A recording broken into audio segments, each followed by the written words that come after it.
सब कॉन्टिनेंट में, इंडिया पाकिस्तान के अंदर दो बड़ी भारी जमातें और भारी फिरके जो अहले सुन्नत होने का भी दावा कर रहे हैं। नंबर 1 बरेलवी और नंबर 2 देवबंदी। बरेलवियों की किताब है फैजान सुन्नत और उसका चैप्टर है मुसाफा और मुआनका की सुन्नतें और अदाब, और देवबंदियों की किताब फजाइल अमाल का हिस्सा जो अलग से छपता है फजाइल दुरूद और फजाइल हज, दोनों के अंदर शेख जिक्रिया साहब और फैजान सुन्नत में इलियास कादरी साहब ये वाकया लेके आए हैं कि नबी सल्लल्लाहु अलैहि वसल्लम की वफात के 550 साल के बाद शेख अहमद रिफाई हुजूर सल्लल्लाहु अलैहि वसल्लम की कब्र पे हाजिर हुए और वहां अरबी के शेर पढ़े कि अल्लाह के रसूल जब मैं मिस्र में था तो मेरी रूह आकर आपके कब्र का तवाफ करती थी, बोले आज़ुबिल्लाह। अब मैं जिस्म के समेत आया हूं, अपनी कब्र मुबारक से हाथ बाहर निकालिए, मैं आप सल्लल्लाहु अलैहि वसल्लम के कब्र मुबारक को बोसा देना चाहता हूं, आप सल्लल्लाहु अलैहि वसल्लम से हाथ मिलाना चाहता हूं। अब मुझे बताएं, सारे हाजी यही डिमांड वहां शुरू कर दें, 40 लाख हाजी। वो कहते हैं 90,000 लोगों की मौजूदगी में हुजूर सल्लल्लाहु अलैहि वसल्लम का हाथ मुबारक कब्र शरीफ से बाहर निकला और उन्होंने उसको बोसा दिया। और इस मंजर को देखने वालों में शेख अब्दुल कादिर जिलानी का नाम भी जिक्र किया जाता है ताकि बरेलवी बेचारे सहम जाए कि यार ये तो 11वीं अली पीर का भी नाम आ गया। तो कहां वो मौजूद थे भाई? आज से 100 साल पहले भी मस्जिद नबी में 90,000 का मजमा नहीं आता था। ये तो 1955 के बाद जब तोसी हुई है तो इतना मजमा आता है। तो 1000 साल पहले 90,000 का मजमा, और ये ख्वाब का जिक्र भी नहीं है, बेदारी का है, क्योंकि शेख जिक्रिया साहब लिखते हैं कि 90,000 लोगों ने ये मंजर देखा। हो सकता है उनके झूठे जो मुकल्लिदीन हैं वो कहेंगे जी ये ख्वाब का वाक़या है, बेदारी का वाक़या। अब ये तबलीगी जमात वालों को पूछें कि आप हमारे भाई हैं, लेकिन खुदा के लिए ऐसे बदअकीदगी वाली चीजें तो अपनी किताबों से बाहर निकालें और अल्लाह की किताब को पकड़ें। मिर्जा जेलवी ने शेख अहमद रिफाई रहमहुल्लाह के एक वाक़े पर किया जिसको इमाम जलालुद्दीन सयूती रहमतुल्लाह अलैह ने अपनी किताब अल-हाविल अल-फतावा, इसी तरह इमाम अहमद रज़ा खान बरेलवी रहमतुल्लाह अलैह ने फतावा रज़िया की जिल्द नंबर 28 के सफ़ा नंबर 370 पे बयान किया। और हज़रत मौलाना मोहम्मद इलियास अत्तार कादरी दामद बरकातुहुल आलिया ने अपनी किताब फैज़ान सुन्नत के सफ़ा नंबर 654 पे बयान किया। और देवबंदी मौलवी ज़करिया कांदरवी ने अपनी किताब फ़ज़ाइल हज में इसको बयान किया।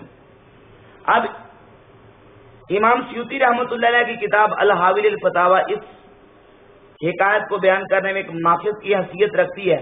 इमाम सयूती रहमतुल्लाह अलैह ने पूरा वाक़या बयान किया कि शेख अहमद रिफाई रौज़ा रसूल पे हाजिर हुए, नबी करीम अलैहिस्सलातु वस्सलाम की बारगाह अक़दस में अपनी अक़ीदत पे इज़हार किया। सरकार दो आलम सल्लल्लाहु अलैहि वसल्लम की ज़ात अक़दस ने ये करम फरमाया अल्लाह ताला की अता से कि हुजूर ने अपने दस्ते पाक की ज़ियारत अता की। लेकिन वो 90,000 लोगों के इस वाक़े के वक़्त मौजूद होने के अल्फाज इमाम सयूती रहमतुल्लाह अलैह ने जिक्र नहीं किए, ना इमाम अहमद रज़ा बरेलवी रहमतुल्लाह अलैह ने जिक्र किए, और ना ही मौलाना इलियास कादरी दामद बरकातुहुल आलिया ने इन अल्फाज को जिक्र किया। अब इन अल्फाज का सहारा लेकर मिर्जा जेलवी ने इस वाक़े को रद्द किया और इसकी तरदीद करने की कोशिश की, जबकि अहले सुन्नत व जमात के अकाबिर उलमा की किताबों में जहां वाक़या मौजूद है वहां 90,000 लोगों के इस वाक़े के वक़्त मौजूद होने के कोई अल्फाज मौजूद नहीं, और शरई तौर पर इस वाक़े के मानने में कोई इस्तिबाद और इस्तिहाला भी नहीं है, ना ही इससे कोई शरई हवाले से कोई खराबी लाजिम आती है। ये अल्लाह ताला की कुदरत है। अगर कोई बंदा ये कहे कि ये शरफ और ये फजीलत नबी करीम अलैहिस्सलातु वस्सलाम ने सहाबाए किराम अलैहिर्रिज़वान को इस तरह शरफ याब क्यों नहीं किया, तो भाई ये अल्लाह की कुदरत है जिसके हक में जाहिर हो जाए। कुरान मजीद में अहादीस तय्यबात में ऐसे बहुत सारे वाक़यात मौजूद हैं। मिसाल के तौर पर हज़रत सय्यदा मरियम रज़ियल्लाहु ताला अन्हा के लिए अल्लाह ताला ने बेमौसम फल उनके हुजरे में भेज दिए, जबकि हज़रत ज़करिया अलैहिस्सलातु वस्सलाम अल्लाह ताला के नबी थे, उनके साथ ये मामला ना हुआ। हज़रत सय्यदना याकूब अलैहिस्सलातु वस्सलाम रोजाना अपने हाथ मुबारक अपने चेहरे पे फेरते हैं, लेकिन बिनाई वापस नहीं आती, और हज़रत याकूब अलैहिस्सलातु वस्सलाम का कुर्ता आंखों पे लगता है तो बिनाई वापस आ जाती है।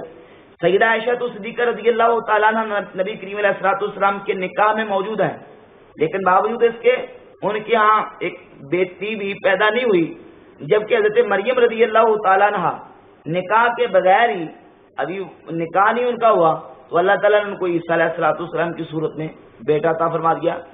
اور حضرت سیدنا سلیمان علیہ السلام کی شان یہ ہے کہ اللہ تعالیٰ نے ان کے ہوا کو ان کے کنٹرول میں کر دیا. وہ حکم دیتے ہیں تو ہوا لے کے ان کو اڑ کے چلی جاتی ہے. جبکہ سرکار دو عالم صلی اللہ علیہ وسلم ہجرت کی رات مکہ سے مدینہ شریف نبی کریم علیہ السلام نے کتنا کٹن اور مشکل جو ہے وہ سفر طے کیا. ہوا ایک لمحے میں اللہ چاہتا تو حکم دیتا, ہوا نبی کریم علیہ السلام کو لے جاتی, لیکن ایسا نہ ہوا. تو اگر یہ ایسا نہیں ہوا تو اس کا مطلب یہ نہیں کہ یہ جو معاملہ ہے یہ سلیمان علیہ السلام کے لیے بھی نہیں ہے. تو یہ اللہ کی قدرت ہے جس کے حق میں ظاہر ہو جائے. اس میں اس واقعے میں بھی کوئی کسی قسم کا شرعی طور پر استبعاد و استحالہ موجود نہیں ہے. جس بات کو بیس اور بنیاد بنا کر مرزا نے کہا ہے کہ 90,000 لوگوں نے اس واقعے کو دیکھا, انہوں نے بیان کیا, تو یہ شیخ زکریا دیوبندی نے اس کو بیان کیا ہے اور پچہ لگائی ہے. اس کا ذمہ دار دیوبندی مولوی ہے اہل سنت و جماعت کے علماء, مولانا الیاس قاضی یا امام اہل سنت رحمۃ اللہ علیہ یا حضرت امام جلال الدین سیوطی رحمۃ اللہ علیہ ان الفاظ کے ذمہ دار نہیں ہے, اور نہ ہی انہوں نے ان الفاظ کو بیان کیا ہے.